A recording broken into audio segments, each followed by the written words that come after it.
morning, brothers and sisters in Christ. Selamat pagi saudara-saudara dalam Kristus.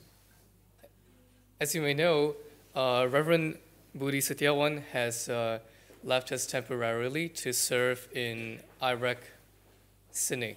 Seperti saudara tahu, Pendeta Budi tidak bersama dengan kita untuk sementara waktu karena beliau sedang melayani di GRI Sydney. And next week, he will also be serving in Iraq, Auckland. Dan minggu depan juga beliau akan melayani saudara-saudari kita di MRI Auckland. Because of this, I was invited to preach also in the morning in the Indonesian service. Karena itu maka saya yang berkhotbah pada hari ini, pada saat ini di kebaktian bahasa Indonesia. I've chosen to preach some of the more important passages in the book of 1 John. Saya memutuskan untuk mengkhotbahkan bagian-bagian penting di dalam kitab 1 Yohanes. As for the afternoon service, we will enter today into the new book of Haggai. Sementara untuk kebaktian siang nanti, saya akan membahas dari kitab Hagai. If anyone is interested, I invite you to join as well. Jika saudara tertarik untuk mendengarnya, saya mengundang saudara juga untuk mengikutinya. Without further ado, let us now open our Bibles. Tanpa menunda lagi, mari kita membuka kitab kita. Let us turn our Bibles to 1 John chapter 4. Mari kita membuka kepada 1 Yohanes pasal 4.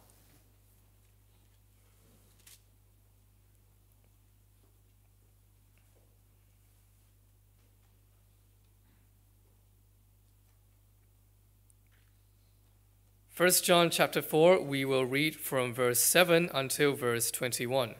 1 Yohanes pasal 4 ayat 7 sampai 21. This passage is titled, God is Love. Perikop ini diberikan judul Allah adalah kasih. I'll now invite Brother David to read for us in the Indonesian language. Menerjemah akan membacakan di dalam bahasa Indonesia. Allah adalah kasih. Saudara-saudaraku yang kekasih, marilah kita saling mengasihi, sebab kasih itu berasal dari Allah, dan setiap orang yang mengasihi lahir dari Allah dan mengenal Allah. Barang siapa tidak mengasihi, ia tidak mengenal Allah, sebab Allah adalah kasih. Dalam hal inilah kasih Allah dinyatakan di tengah-tengah kita, yaitu bahwa Allah telah mengutus anaknya yang tunggal ke dalam dunia, supaya kita hidup olehnya. Inilah kasih itu, bukan kita yang telah mengasihi Allah, tetapi Allah yang telah mengasihi kita dan yang telah mengutus anaknya sebagai pendamaian bagi dosa-dosa kita. Saudara-saudaraku yang kekasih, jikalau Allah sedemikian mengasihi kita, maka haruslah kita juga saling mengasihi. Tidak ada seorang pun yang pernah melihat Allah. Jika kita saling mengasihi, Allah tetap di dalam kita dan kasih-Nya sempurna di dalam kita. Demikianlah kita ketahui bahwa kita tetap berada di dalam Allah dan Dia di dalam kita. Ia telah mengaruniakan kita mendapat bagian dalam Roh-Nya. Dan kami telah melihat dan bersaksi bahwa Bapa telah mengutus anaknya menjadi juru selamat dunia. Barang siapa mengaku bahwa Yesus adalah anak Allah, Allah tetap berada di dalam Dia dan Dia di dalam Allah. Kita telah mengenal dan telah percaya akan kasih Allah kepada kita. Allah adalah kasih, dan barang siapa tetap berada di dalam kasih, ia tetap berada di dalam Allah, dan Allah di dalam dia. Dalam hal inilah kasih Allah sempurna di dalam kita, yaitu kalau kita mempunyai keberanian percaya pada hari penghakiman, karena sama seperti Dia, kita juga ada di dalam dunia ini. Di dalam kasih tidak ada ketakutan. Kasih yang sempurna melenyapkan ketakutan, sebab ketakutan mengandung hukuman, dan barang siapa takut, ia tidak sempurna di dalam kasih. Kita mengasihi karena Allah lebih dahulu mengasihi kita. Jikalau seorang berkata, aku mengasihi Allah, dan ia membenci saudaranya, maka ia adalah pendusta. Karena barang siapa tidak mengasihi saudaranya yang dilihatnya, tidak mungkin mengasihi Allah yang tidak dilihatnya. Dan perintah ini kita terima dari Dia. Barang siapa mengasihi Allah, ia harus juga mengasihi saudaranya. Amen. Amin. Let us pray once again. Mari kita berdoa sekali lagi. Our Father in heaven, Bapa kami yang di surga, we have read your holy word. kami telah membaca firman-Mu yang kudus. Help us to understand it. Tolong kami untuk boleh mengertinya. Help us to love it. Tolong kami untuk boleh mencintainya. Give us clarity into this word. Beri kepada kami kejelasan melihat firman-Mu. We ask humbly in the name of your Son, Jesus Christ. Dengan rendah hati kami meminta semua ini di dalam nama anak-Mu, Yesus Kristus. Amen. Amin. Imagine now that you are a painter Bayangkan saudara sekarang adalah seorang pelukis. and you have just been commissioned to make a painting that depicts love. Dan sekarang saudara baru saja ditugaskan untuk membuat sebuah lukisan tentang yang menggambarkan kasih. That is your only assignment. Dan inilah satu-satunya tugas saudara. No further instruction is given. Tidak ada arahan lain yang diberikan kepada saudara.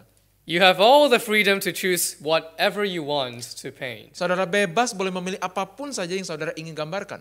So the question is, what would you paint? Jadi pertanyaannya adalah apa yang akan Anda lukiskan? Thinking about this question, I was immediately reminded of Rembrandt. Ketika memikirkan pertanyaan ini, saya langsung teringat kepada Rembrandt. One of his paintings is called The Jewish Bride. Salah satu lukisannya diberi judul Sang Pengantin Yahudi. In this painting, there are two people. Di dalam lukisan ini ada dua orang, One husband and one wife newlywed. seorang suami dan yang lain adalah seorang istri yang baru saja menikah. The husband places his palm gently at the center of his wife's chest. Sang suami meletakkan tangannya dengan lembut ke tengah-tengah dada dari istrinya, while his eyes looked into her eyes. sedang matanya melihat langsung kepada mata istrinya. And the wife, although a little shy to look back at his eyes, Dan sang istri meskipun ia sedikit malu untuk memandang kembali kepada mata suaminya, she quietly rests her hand on her husband's palm ia dengan lembut meletakkan tangannya di atas tangan suaminya and presses his hand into her own body. dan menekankan tangannya, mendekapkannya ke badannya. It is a painting that depicts a romantic love that is mutual. Ini adalah sebuah lukisan tentang kasih romansa yang bertimbal balik. But of course, romantic love is not the only kind of love that exists. Tetapi tentu cinta romantis seperti ini bukanlah satu-satunya jenis cinta yang ada. There are also the loves between parent and child, Ada juga semacam kasih antara orang tua dengan anak, between brothers in arms, antara saudara dengan yang lain, between master and a servant, antara tuan dan hamba, between a human and his pet, antara seorang manusia dengan hewan peliharaannya, and many more. dan masih banyak lagi. So, if it's up to you to decide, how would you paint love? Jadi jika saudara bebas memilih untuk menggambarkan apapun untuk melukiskan kasih, Interestingly, we humans are not the only ones who have participated in this painting experiment. menariknya kita sebagai manusia bukanlah satu-satunya yang pernah berbagi dalam eksperimen tentang melukis ini. Because God himself also has an interest in depicting his view of love. Karena Allah sendiri pun tertarik untuk menggambarkan pengertiannya tentang kasih. On an empty canvas, God paints the story of this world.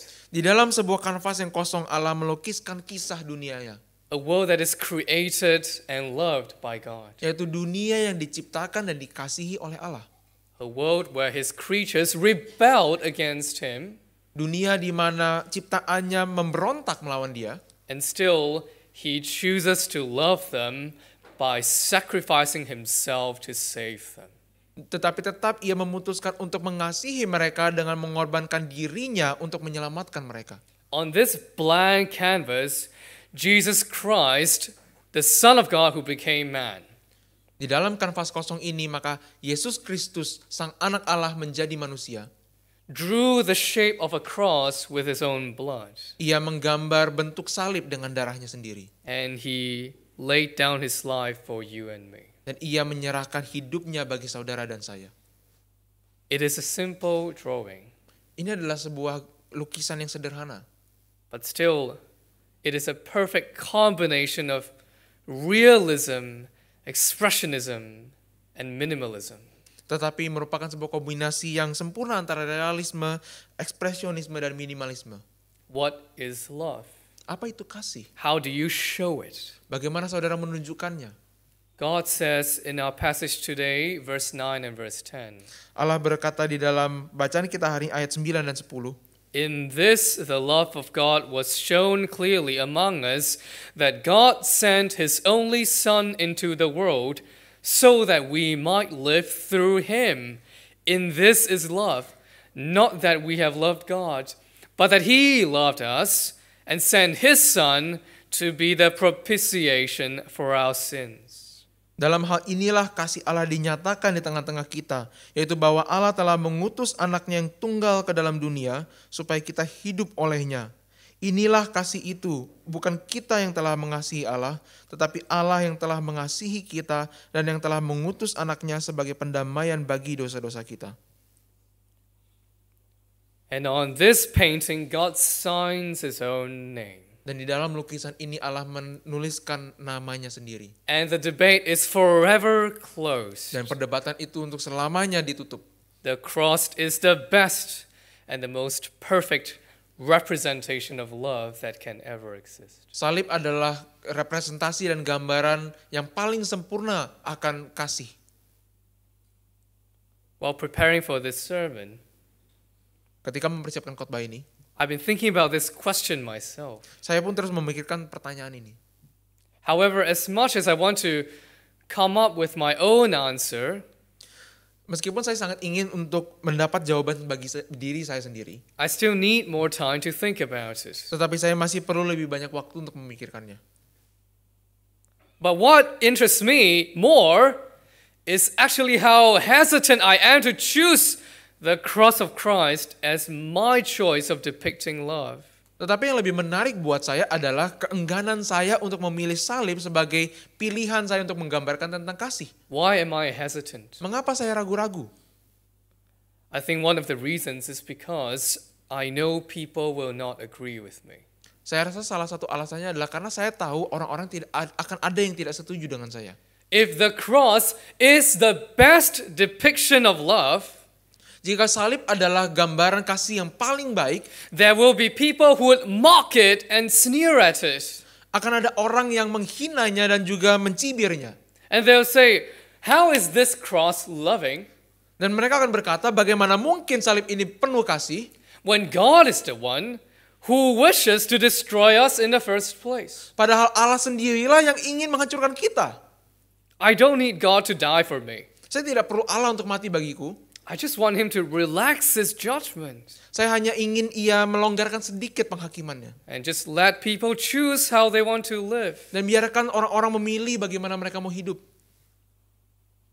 Or they would say this, Atau mungkin mereka akan berkata seperti ini. "How is this cross loving if God will not forgive the sins of everyone?" Bagaimana mungkin Allah itu penuh kasih kalau Allah tidak mengampuni semua dosa semua orang? Regardless of whether they believe in Jesus or not. Tidak peduli apakah mereka percaya kepada Yesus atau tidak. Why is there a requirement for salvation? Mengapa iman menjadi syarat untuk keselamatan?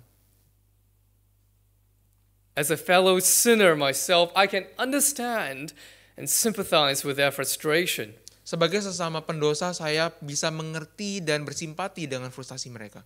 Because we expect the loving God to love in a way that we would approve as loving. Karena kita mengharapkan Allah yang penuh kasih akan mengasihi kita dengan cara yang kita setujui. And here in our passage today lies the clearest proclamation of God. Dan di sini di dalam bacaan kita hari ini terdapat sebuah pernyataan yang paling jelas tentang siapa Allah. It is said clearly in verse 16 that God is love. Dikatakan dengan sangat jelas di dalam ayat 16 bahwa Allah adalah kasih. There's no doubt that the Christian God proclaims himself to be loving. Tidak ada keraguan bahwa Allah orang Kristen menyatakan dirinya sebagai Allah yang adalah kasih.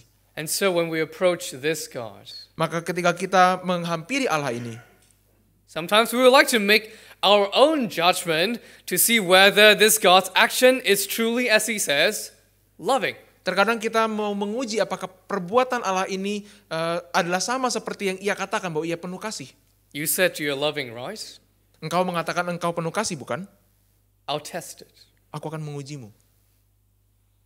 If God is to punish mankind because we had not followed his rules perfectly, Jika Allah akan menghukum manusia karena kita tidak mengikuti hukumnya dengan sempurna, we would question whether that's loving. kita akan mempertanyakan apakah itu penuh kasih. Or is it too harsh or too unsympathetic? Ataukah itu terlalu kejam dan tak ada simpati sama sekali. If God is to save us from our sins by sending His Son to die for us, Jika Allah menyelamatkan kita dari dosa kita dengan mengutus anaknya untuk mati bagi kita, we would question if this whole thing is just for show. kita mempertanyakan apakah ini semua hanya untuk pertunjukan. Because God is the one who is stubborn about our sins. Karena bukankah Allah yang keras kepala tentang dosa-dosa kita? If He just forgets about it, there will be no condemnation to begin with. Coba saja Allah lupa tentang hal ini, mungkin tidak perlu ada penghukuman sama sekali. And there is no need for God to kill His own Son. Dan tidak ada keperluan apapun bagi Allah untuk membunuh anaknya sendiri. As I said before, as a fellow sinner myself, I can understand their frustration. Seperti yang telah saya katakan sebelumnya, bahwa sebagai sesama pendosa saya bisa mengerti frustasi mereka. Because I know deep down, I have a tendency to disagree with God too. Karena saya tahu bahwa jauh di dalam lubuk hati saya pun memiliki kecenderungan untuk tidak setuju dengan Allah. When bad fortune or undesirable circumstances or even just minor inconveniences Ketika malapetaka atau hal-hal yang buruk terjadi atau bahkan hal-hal yang kurang mengenakan terjadi. when these things come our way, Ketika hal-hal ini datang di dalam hidup kita, sometimes we question whether God loves us. terkadang kita mempertanyakan apakah Allah sungguh-sungguh mengasihi kita. Why does He allow these things to come into our life and meet us? Mengapakah Allah mengizinkan hal-hal seperti ini untuk hadir dan mempengaruhi kita dalam hidup kita? And we ask Him, God, is this the way you show love to me? Dan kita akan bertanya, Tuhan, apakah ini caramu untuk menunjukkan kasih-Mu kepadaku? Because I can't see it. Karena aku tidak bisa melihatnya.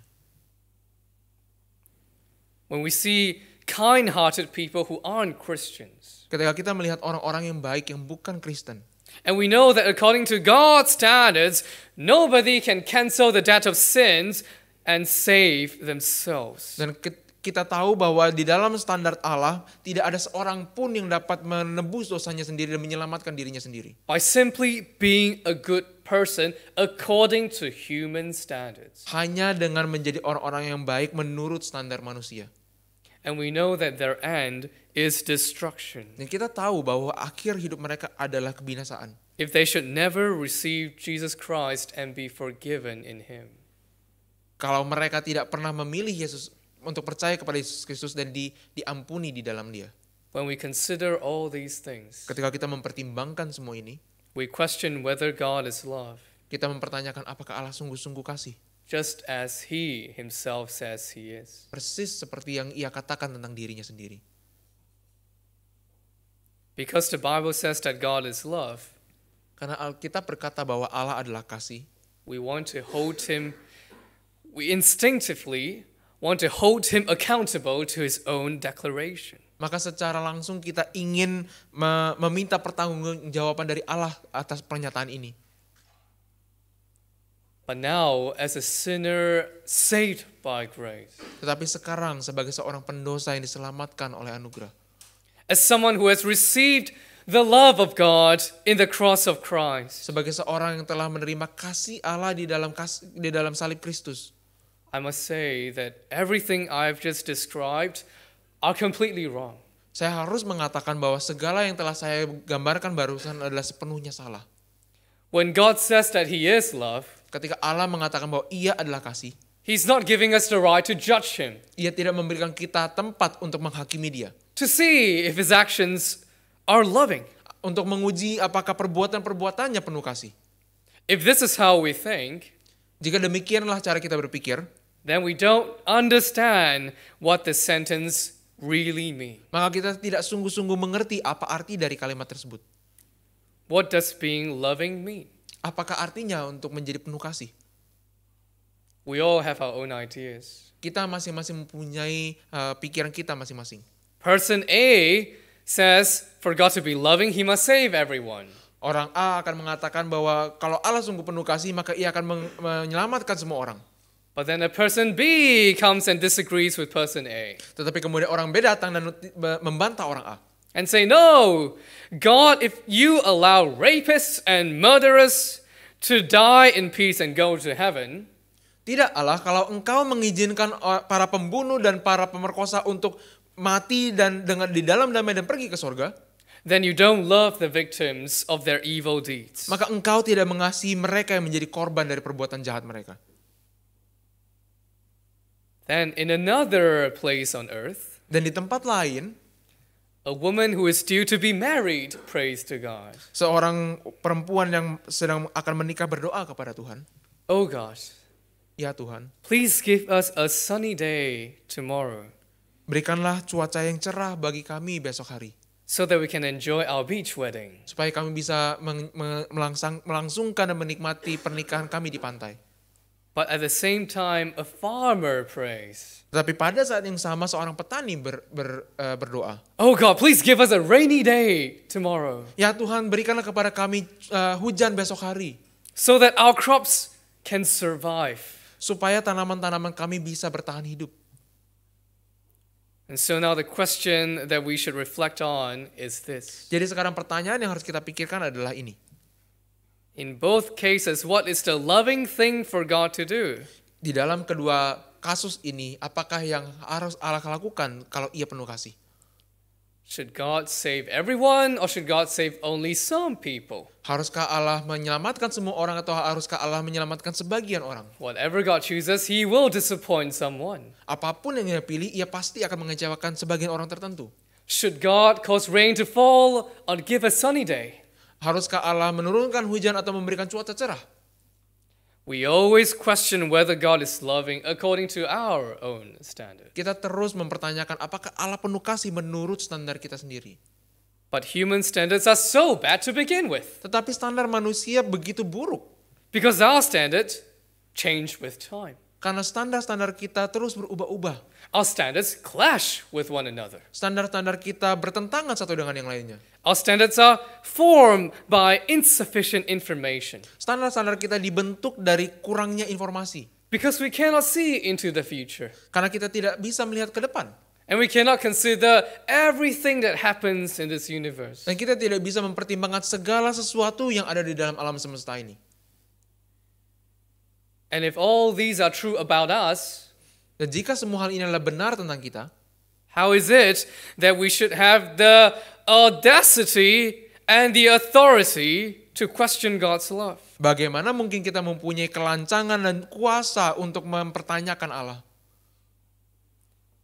When we read this powerful declaration of God, Ketika kita membaca pernyataan Allah yang penuh kuasa ini. 3 simple words: God is love. 3 kata yang sederhana, Allah adalah kasih.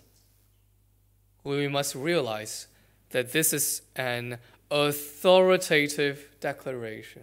Kita harus mengetahui bahwa ini adalah pernyataan yang berotoritas. God is not asking for our approval. Allah tidak sedang meminta persetujuan kita. God is asserting a truth. Ia sedang menyatakan kebenaran. And God's truth is true whether we approve of it or not. Dan kebenaran Allah adalah benar terlepas dari kita setuju atau tidak. God does not bow down to human opinions. Allah tidak tunduk kepada opini-opini manusia. God is love. Allah adalah kasih. And He alone has the authority to define what it means. Dan ia sendirilah yang mempunyai otoritas untuk mendefinisikan apa artinya. When the Bible declares that God is love, Ketika Alkitab menyatakan bahwa Allah adalah kasih, it is not telling me that God should act according to my understanding of love. ia tidak sedang mengatakan bahwa Allah harus atau seharusnya bertindak seturut dengan pengertian saya tentang kasih. Instead, the verse is telling me that God had always been loving. Melainkan ayat ini mengatakan bahwa Allah selamanya telah selalu bertindak dengan penuh kasih. Whatever He has done all that out of love. Apapun yang ia lakukan, ia selalu melakukannya di dalam kasih. If I disagree with Him, I am wrong. Jika saya tidak setuju dengannya, maka sayalah yang salah. Because I'm sinful. Karena saya berdosa. I'm foolish. Saya bodoh, I'm selfish. dan saya egois. And so my understanding of love is tainted. Karena itu pengertian saya tentang kasih itu ternodai. We are like a foolish young child. Kita seperti anak kecil yang bodoh. We don't understand why our parents would punish us. Kita tidak mengerti mengapa orang tua kita menghukum kita. We don't understand why our parents don't just give us everything we want. Kita tidak mengerti mengapa orang tua kita tidak memberikan segala yang kita minta. As we grow older and wiser, Seiring kita bertumbuh menjadi dewasa dan lebih bijaksana, our understanding of love matures. pengertian kita tentang kasih pun menjadi lebih matang. Now we understand, we take future into consideration. Dan sekarang kita mengikut sertakan apa yang akan terjadi masa depan di dalam pertimbangan kita. We understand that love can be painful at times. Dan kita mengerti bahwa kasih bisa menyakitkan terkadang-kadang.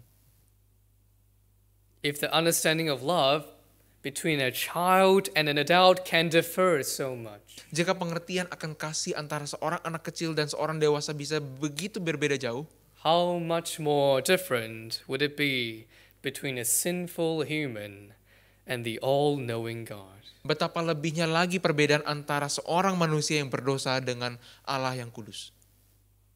As we understand that God is love, Ketika kita mengerti bahwa Allah adalah kasih, as we realize that God's version of love and our own versions of love clash together, ketika kita menyadari bahwa versi kasih Allah dan versi kasih kita bertentangan satu dengan yang lain, the right and humble response from us maka respon yang benar dan yang penuh kerendahan hati dari kita adalah is to bow down to God's version of love. untuk tunduk kepada kasih versi Allah. It is to tell God, show me what true love is, Dan berkata kepadanya, tunjukkan kepadaku apa itu kasih yang sejati. and I will believe it. Dan aku akan mempercayainya. And if we should believe in God's version of love, Dan jika saudara percaya kepada kasih versi Allah, we would also naturally practice God's version of love. maka kita juga secara natural akan melakukan kasih Allah tersebut. Because true love teaches us to love truly. Karena kasih yang sejati mengajar kita untuk mengasihi dengan benar. Verse 11 says, Beloved, if God so loved us, we Ayat also ought to love one another. Ayat 11 mengatakan, saudara-saudaraku yang kekasih, jikalau Allah sedemikian mengasihi kita, maka haruslah kita juga saling mengasihi. So the Indonesian version is translated more clearly. Di dalam terjemahan bahasa Indonesia mungkin ini terjemahkan dengan lebih jelas. If God so loved us means if God loved us like this. Bahwa dikatakan jikalau Allah sedemikian mengasihi kita, yang artinya jikalau Allah mengasihi kita seperti ini.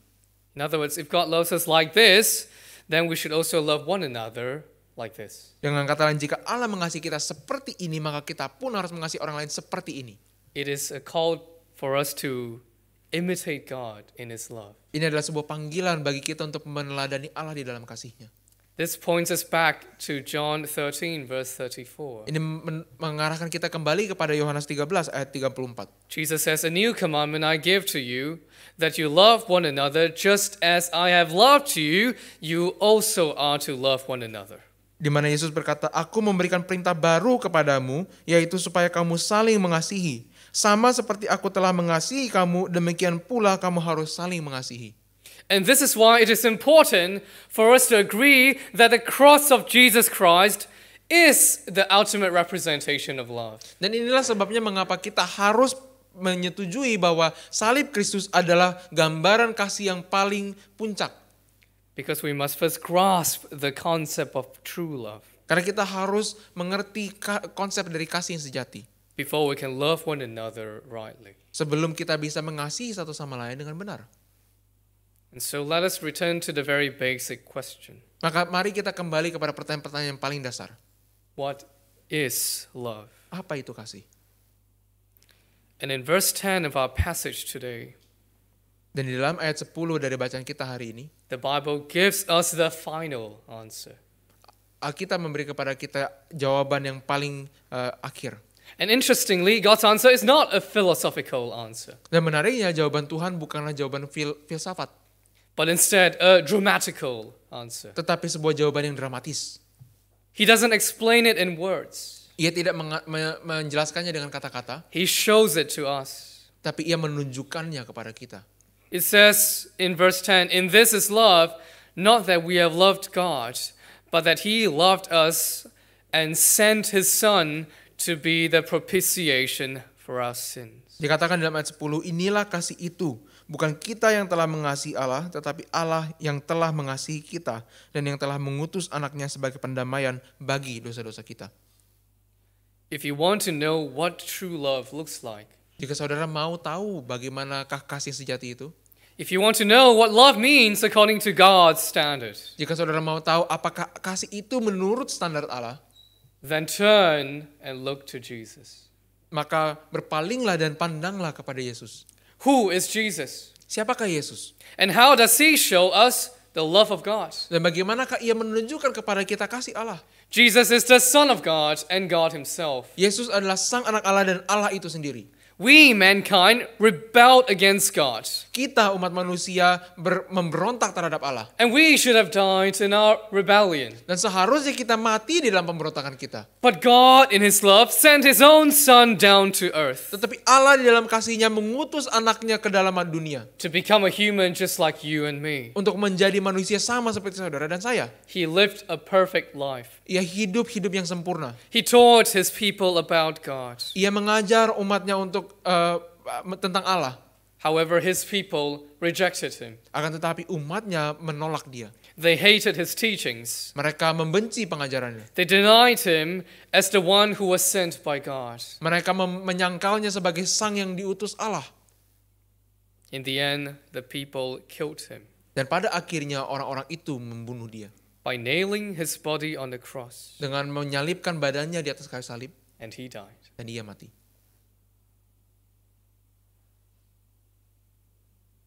But the people did not know that it was God who had determined that Jesus should die. Tetapi mereka tidak tahu bahwa Allah lah yang menetapkan supaya Yesus mati.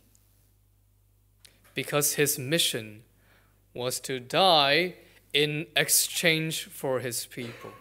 Karena misinya adalah untuk mati sebagai ganti umat-umatnya. He took the punishment of death Ia mengambil hukuman mati. so that all who believe in Jesus will receive forgiveness of God. Supaya semua orang yang percaya kepada Yesus akan beroleh pengampunan dari Allah. And be reconciled with Him. Dan diperdamaikan dengan dia.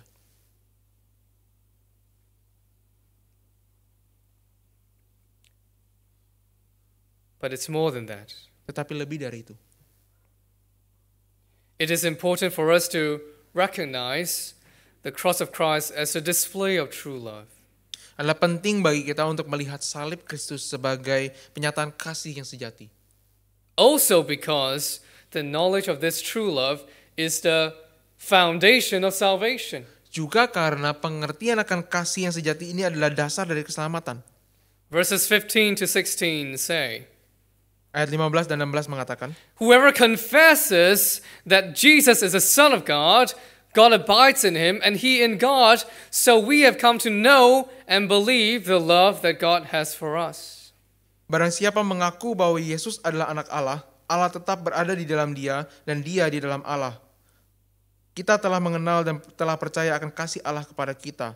Allah adalah kasih dan barang siapa tetap berada di dalam kasih, ia tetap berada di dalam Allah dan Allah di dalam dia. In other words, Dengan kata lain, those who believe that Jesus is the Son of God mereka yang percaya bahwa Yesus adalah anak Allah, believe him as the one sent to us as God's gift of love. percaya bahwa ia adalah sang pemberian Allah yang diberikan di dalam kasih.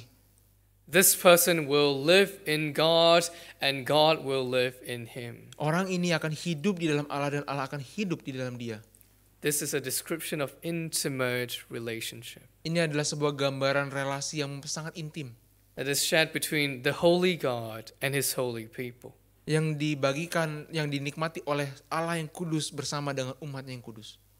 But to be more exact, Tetapi untuk lebih tepat, it is not that this knowledge will save us. bukan seakan-akan pengetahuan ini sendiri akan menyelamatkan kita. Instead, it is that those who are saved will receive this knowledge from God melainkan mereka yang diselamatkan akan mendapatkan pengertian ini dari Allah. as a sign that God has given them a new life. Sebagai tanda bahwa mereka telah menerima hidup yang baru dari Allah. With a new heart and a new mind. Dengan hati yang baru dan pikiran yang baru. So that their eyes are open to see the beauty of Jesus. Sehingga mata mereka terbuka untuk melihat keindahan Yesus.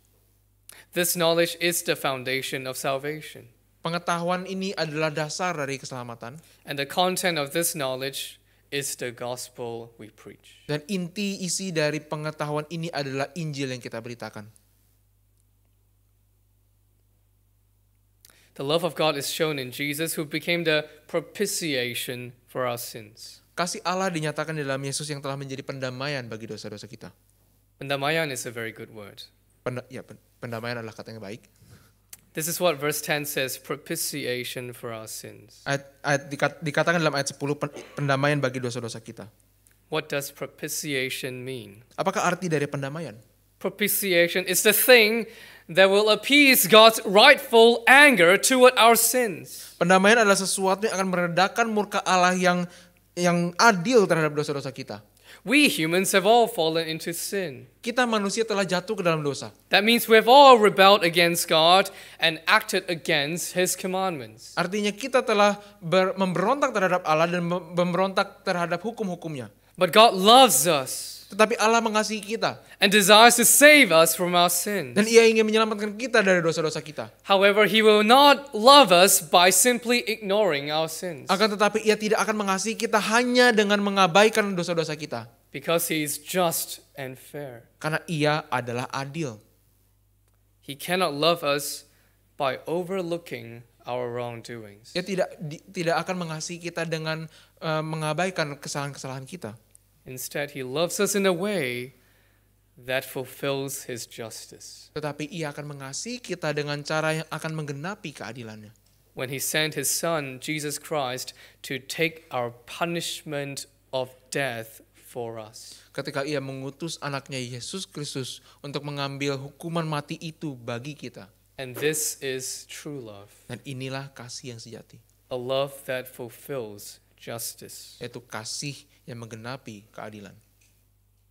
However, to say that Jesus is God's true love because it fulfills justice is an understatement. Akan tetapi mengatakan bahwa Yesus adalah kasih Allah yang sejati hanya karena Ia telah memenuhi keadilan adalah pernyataan yang meremehkan.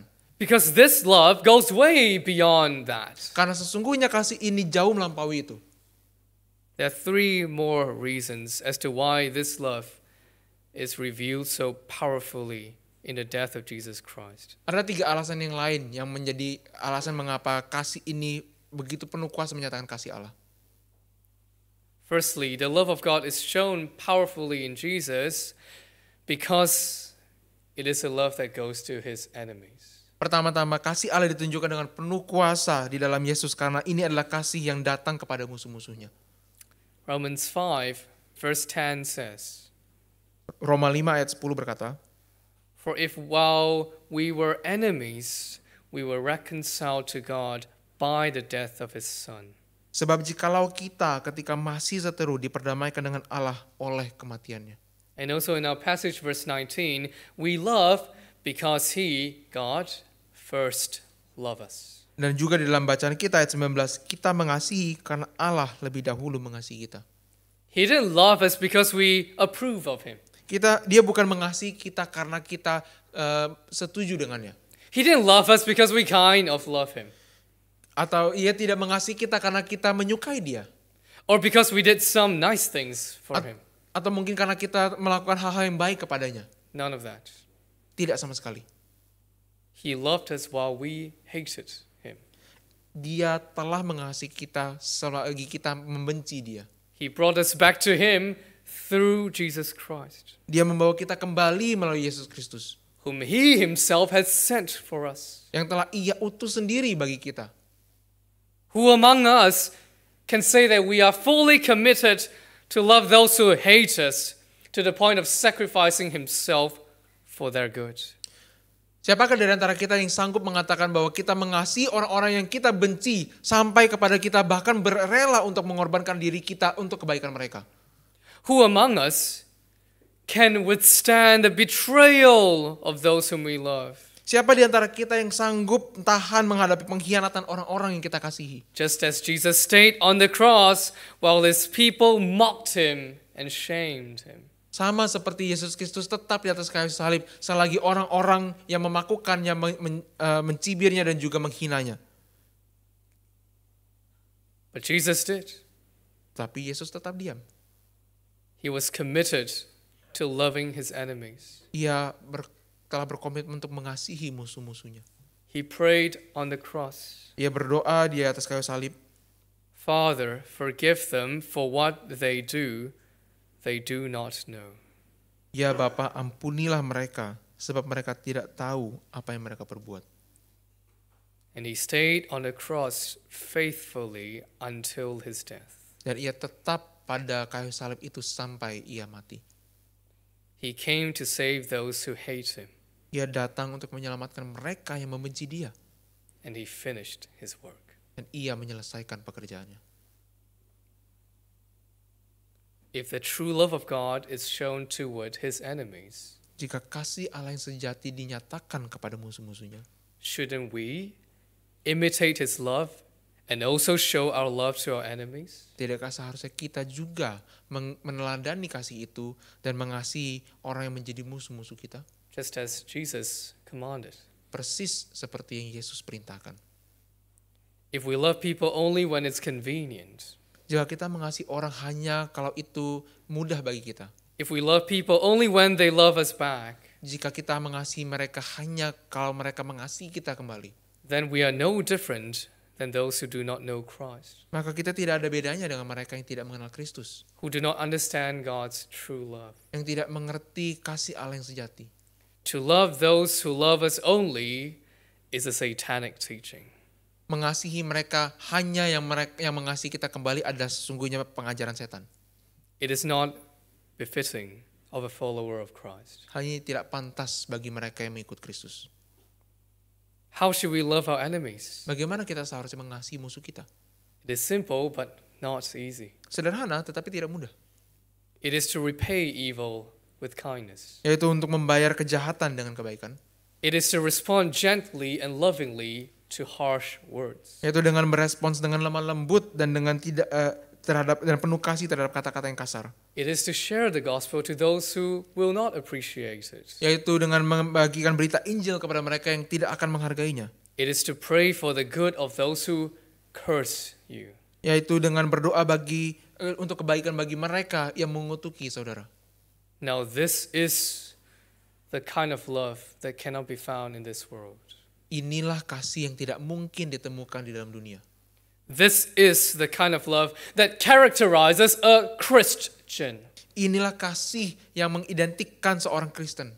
And if we do not see this kind of love in our prayer meetings, Dan jika kita tidak melihat kasih semacam ini dalam persekutuan doa kita, in our evangelism, di dalam pengabaran Injil kita, in our daily interactions with our classmates and our work colleagues, di dalam interaksi kita sehari-hari dengan orang-orang sekelas atau sekantor kita, in the way we pray for our governments, di dalam cara kita berdoa bagi pemerintah kita, we have failed to live out the command of love. maka kita telah gagal untuk menghidupi perintah akan kasih. And we must turn back to the cross of Jesus Dan kita harus kembali kepada salib Kristus and ask Him, dan bertanya kepada Dia, why have you loved me when I hated you? mengapakah engkau mengasihi aku selagi aku masih membencimu? And the more you consider the cross of Christ, Dan semakin saudara merenungkan salib Kristus, the more you will be empowered to love your enemies right. saudara akan semakin dikuatkan untuk mengasihi musuh-musuhmu dengan benar. Secondly, Yang kedua, the love of God is shown powerfully in Jesus, kasih Allah ditunjukkan dengan penuh kuasa di dalam Yesus. because it is a love that goes to insignificant humans. Karena ini adalah kasih yang sampai kepada manusia yang remeh. I'll never forget a question that came to me in the youth retreat earlier this year. Saya tidak akan pernah lupa sebuah pertanyaan yang dilontarkan di dalam retret pemuda awal tahun ini. Why would God save humans by sacrificing his son? Mengapakah Allah mau menyelamatkan manusia dan mengorbankan anaknya? Is that fair trade? Apakah ini pertukaran yang adil? No, it's not fair trade. Tidak, ini bukanlah pertukaran yang adil. We all know so well that we are unworthy. Kita semua tahu benar bahwa kita tidak layak. But what did Jesus say? Tetapi apa yang Yesus katakan?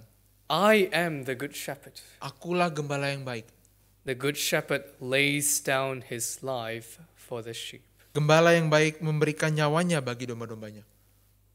To understand what Jesus is saying here, Untuk mengerti apa yang Yesus katakan di sini, we must first understand that no shepherd in his right mind would lay down his life for his sheep.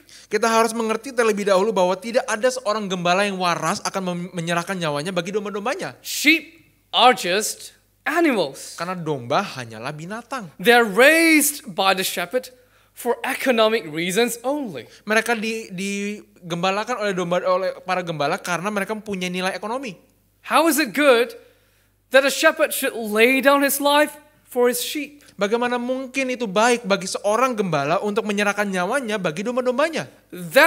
This is not a good shepherd. Ini bukanlah gembala yang baik. This is a shepherd who is out of his mind, Ini adalah seorang gembala yang gila, who doesn't know the worth of his own life. yang tidak mengerti nilai dari dirinya sendiri. But Jesus did it nonetheless. Tetapi Yesus tetap melakukannya. He did the unimaginable. Ia melakukan yang tidak dapat terbayangkan. He laid down his life for you and for me. Ia menyerahkan hidupnya bagi saudara dan bagi saya. One God in exchange for humans. Seorang Allah sebagai ganti umat manusia. For him it is worth it, Bagi dia hal ini pantas. because he loves us. Karena ia mengasihi kita. He loves us more than we love ourselves. Ia mengasihi kita lebih daripada kita mengasihi diri kita sendiri.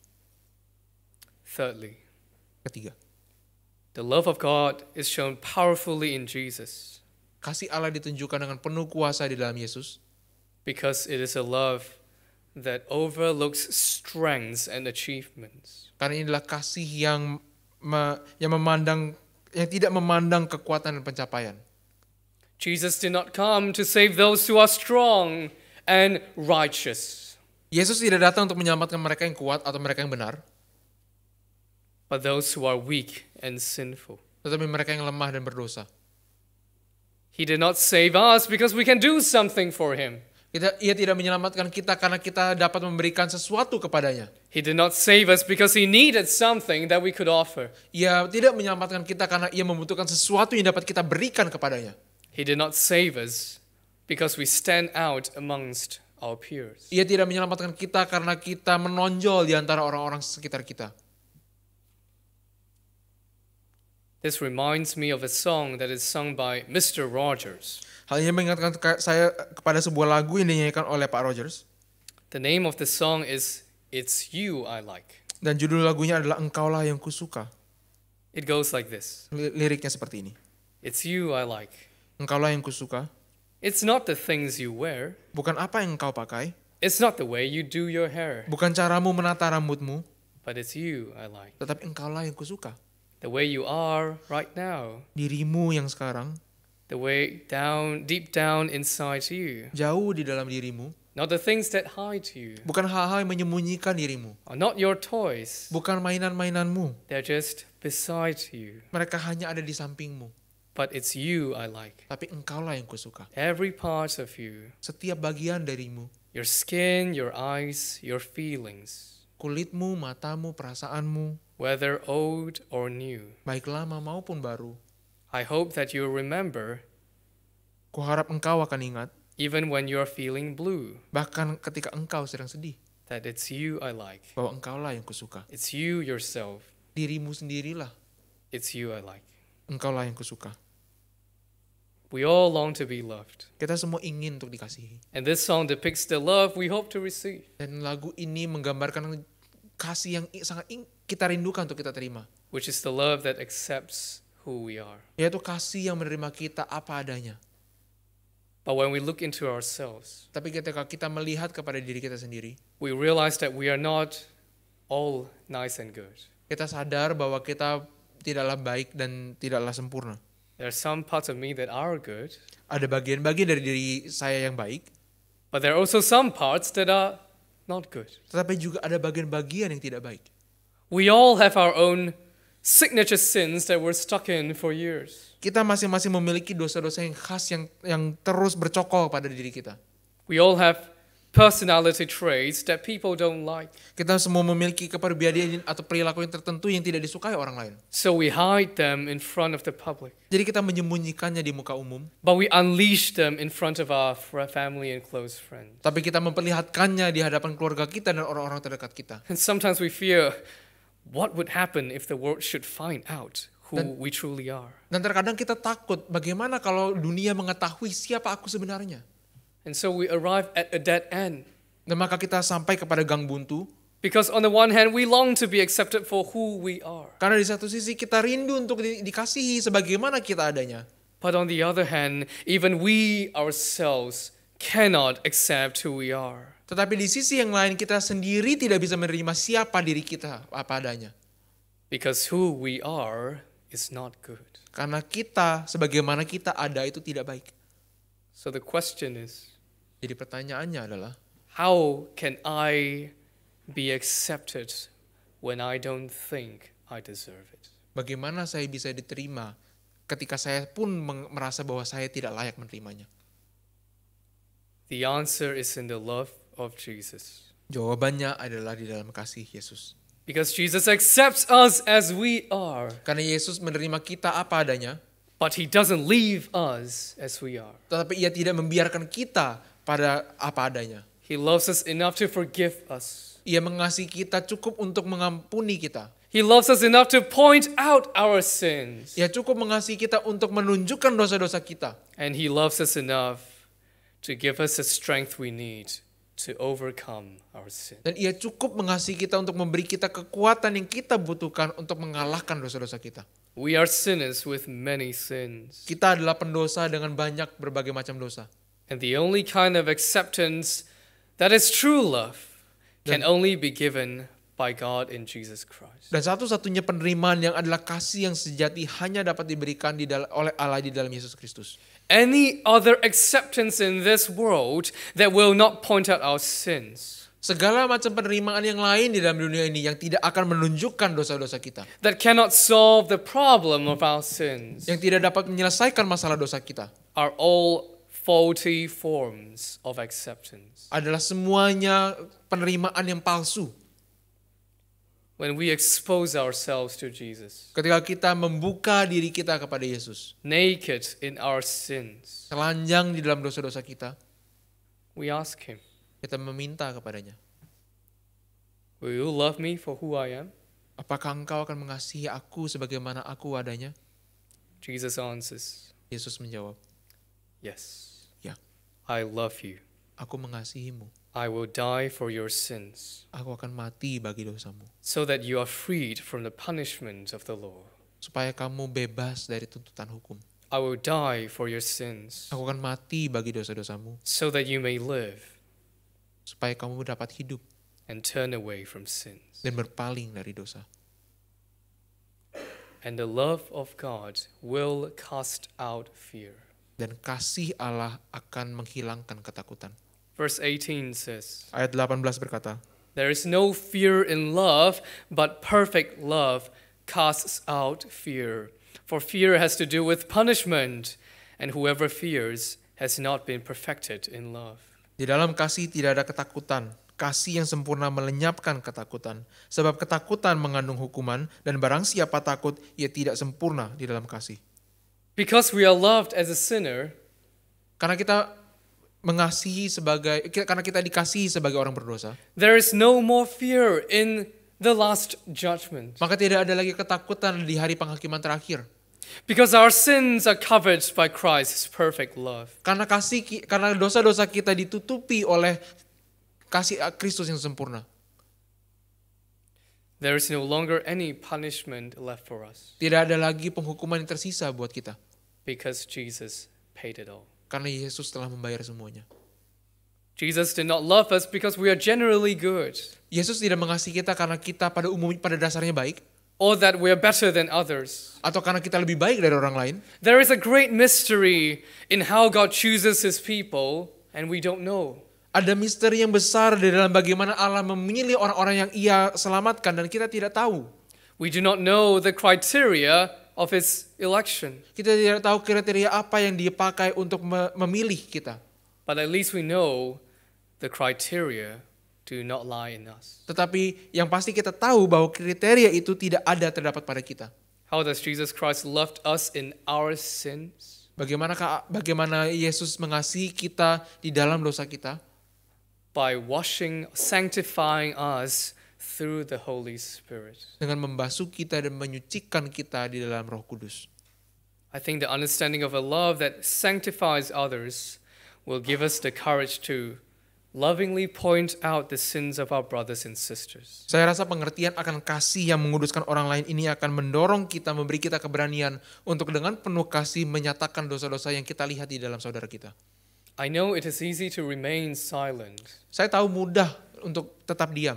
because it maintains a superficial peace. Karena ia menjaga kedamaian yang dangkal. It even protects ourselves from having our own sins being exposed. Ia bahkan menjaga supaya dosa-dosa kita sendiri tidak dibongkar.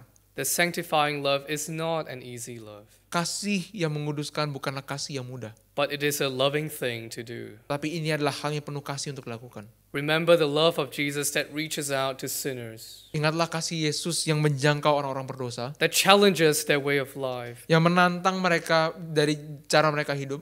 and redirects them to the path of repentance. Dan mengarahkan mereka kembali ke jalan pertobatan.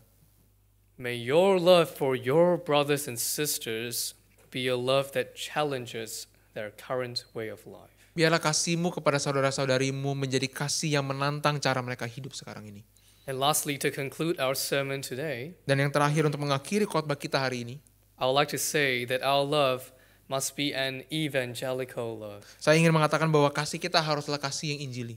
Verse 12 says, Ayat 12 mengatakan, "No one has ever seen God. If we love one another, God abides in us, and his love is perfected in us." tidak ada seorang pun yang pernah melihat Allah. Jika kita saling mengasihi, Allah tetap di dalam kita dan kasihnya sempurna di dalam kita. No one is able to see God. Tidak ada seorang pun yang dapat melihat Allah. And so if we want to convince others that our God is living and mighty, Jadi jika saudara ingin meyakinkan orang lain bahwa Allah kita hidup dan berkuasa, the way we can show him is by the way we love. cara untuk menunjukkannya adalah dengan cara kita mengasihi. Jesus says to his disciples in John 13 verse 35, Yesus berkata kepada para muridnya dalam Yohanes 13 ayat 35, "By this all people will know that you are my disciples if you have love for one another." dengan demikian semua orang akan tahu bahwa kamu adalah murid-muridku, yaitu jikalau kamu saling mengasihi. Because this love is so radical. Karena kasih ini begitu radikal. There is no earthly explanation for the existence of this love. Tidak ada penjelasan dari dalam dunia untuk adanya kasih seperti ini. If it is not because of how the love of Jesus transformed us, Jika bukan karena kasih Yesus yang mengubahkan kita, this Christian love cannot exist. kasih Kristen ini tidak mungkin ada. We must understand that our love leads people to know and see God through us. Kita harus mengerti bahwa kasih kita memimpin dan membuat orang lain melihat Allah melalui kita.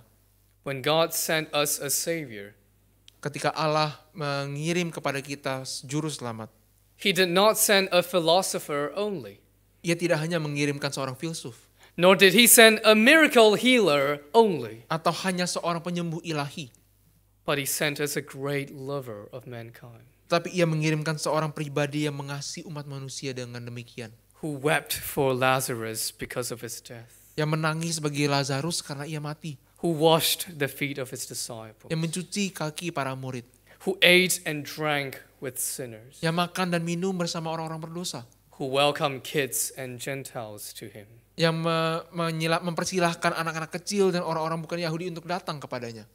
Jesus did not show us the Father through his words or through his powers only. Yesus tidak menunjukkan Bapa kepada kita hanya melalui kata-kata dan kuasanya. He showed us the Father in his love also. Ia menunjukkan Bapa kepada kita juga di dalam kasih-Nya.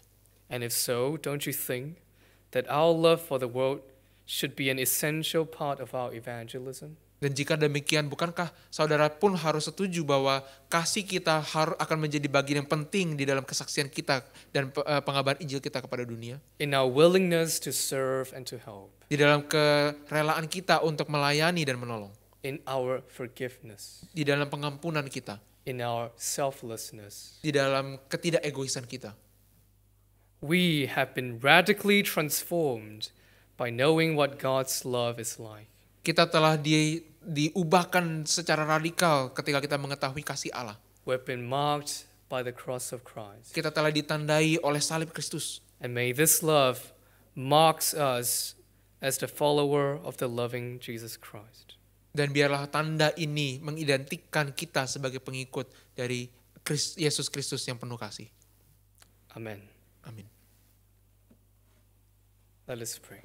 Mari kita berdoa.